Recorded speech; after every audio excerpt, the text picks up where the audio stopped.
znači neće otići.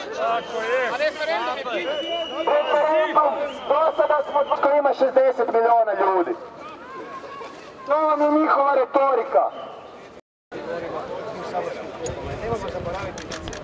Hrani za psa. To vam je njihova retorika. Power story mi.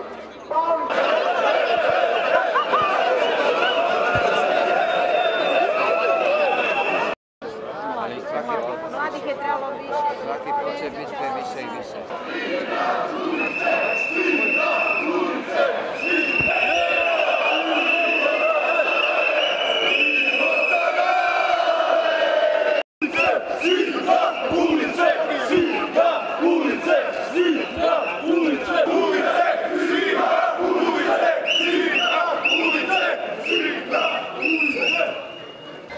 Ajmo vas, maknite ta svjetla staviti.